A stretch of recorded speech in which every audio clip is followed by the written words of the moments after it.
I'm Isabel de Caires, I'm the chair of the Trust, and I thought it would help to explain very briefly what it is we try to do here, because there are some new faces. In order to do that, I'm going to steal the title of the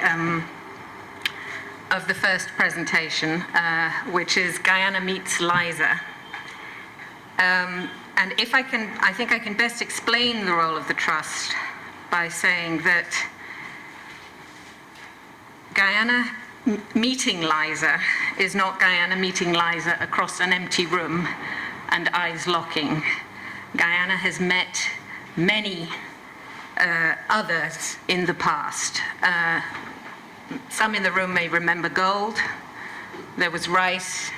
There's been bauxite, tourism, sugar, and others too numerous to mention if you go further back into our history. So I suppose in this sense, the role of the Trust is very much to stand there as Guyana prepares for the hot date with Liza, and to remind Guyana that it has other encounters in the past and other responsibilities. So I think that we will all agree that energy security will always be at risk whenever a nation has to rely on external suppliers of energy and energy services. And therefore, it is important for us in Guyana to look at opportunities provided by our natural capital endowment, as well as issues of efficiency and sustainability. My name is Jan Mangal, and the title is Relationships 101. I wasn't quite sure what to call this, and the title changed back and forth, but this seemed to capture, for me, at least, the issue. And it's about two entities making a union, a marriage. And that's the theme going through the presentation. Although the upside is huge, there are challenges. And those need to be looked at and brought forward and not ignored. However, the future is bright, but success is not guaranteed. Much work is needed, especially on the part of you, Guyanese citizens, civil society. It's only just the start. Don't expect people to do things for you. Guyana has to take ownership. Essentially, I would just like to share my thoughts on perhaps the need for a new paradigm in infrastructure, how we plan it, how we implement it, how we manage it. Again, this year, they announced the discovery of Payara, which, according to the CEO of Hess, he seems quite excited about it. So I think we can reasonably assume that Payara 1 is perhaps of the same sort of order of magnitude as Liza. So when we start production, it's expected that Liza 1 will be about 100,000 barrels a day. Payara coming on stream shortly after, perhaps another 100,000 barrels a day. And we are all, I think, familiar with the social and economic development of our CARICOM neighbor, Trinidad and Tobago. Trinidad and Tobago in 2015 produced 78,630 barrels. So you can see, the scale that we're talking about there. And Guyana to date, in terms of the largest public infrastructure jobs we've done, Skeldon comes in at number 1, $200 million. The Chedijagan International Airport Expansion Project comes in at $150 million. The MMA, the agricultural project, which was developed in 78 to roughly 85, is approximately $100 million. I think it was 2 loans from the IDB, equaling 90, and given the government's counterpart, it came up to roughly a total of $100 million.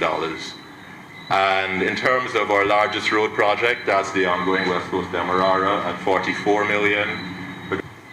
Looking to the future, the projects take on a completely different scale.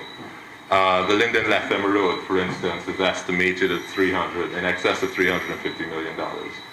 A deepwater port could be from 200 million. I've seen an estimate for 200. I've seen an estimate for 500. So it's going to be greater than $250 million. The new Demerara River Bridge is greater than $350 million. The Crab Island facility, which the government is speaking about, they said that it's going to cost approximately $500 million. We need to have a complete and holistic, I think, national infrastructure plan.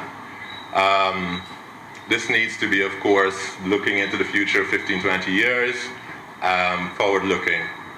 And this plan, I believe, really it has to be as a result of national consultation, and it really needs to have national consensus. The key thing here, it needs to transcend political cycles, because diplomats are very good at stating the obvious, and that is the discovery of oil and gas here can be a defining moment for the country. Managed well, it can have a transformative impact, boosting economies and fueling inclusive growth across the board. But without the right systems in place, a sudden boom, or the bonanza that Jan talked about, in the extractives industry can have debilitating effects, including by distorting the economy and fostering conflict and insecurity. Obviously, the first of those two possibilities is what we all want to see. Therefore, getting the policy framework in place with all the laws, all the regulations, and the necessary standard operating procedures to make everything work is a complex and tough set of tasks for any government. But the importance of doing that work cannot be underestimated. And laws by themselves are not enough. If they're enacted but never implemented, or flouted and ignored with impunity, then to be honest, they may as well not have taken place. So implementation is a useful mantra to keep in your head. The UK's very clear belief is that only through transparency in the production of oil, gas and mining, as in so many things, can we reduce corruption, make sure that the sector is well governed, and that the revenues lead to proper development.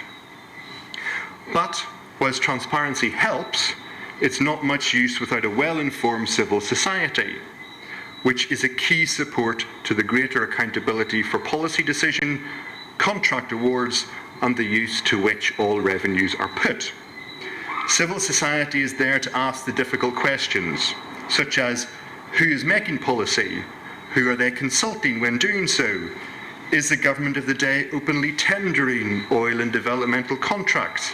Or are they using opaque single-source justifications to award contracts to their friends or party funders? Finally, let's also have a sense of realism here. Oil, being hugely capital intensive, does not create a large number of direct new jobs. Instead, what it will do is provide the money for government to promote development and create jobs in other ways.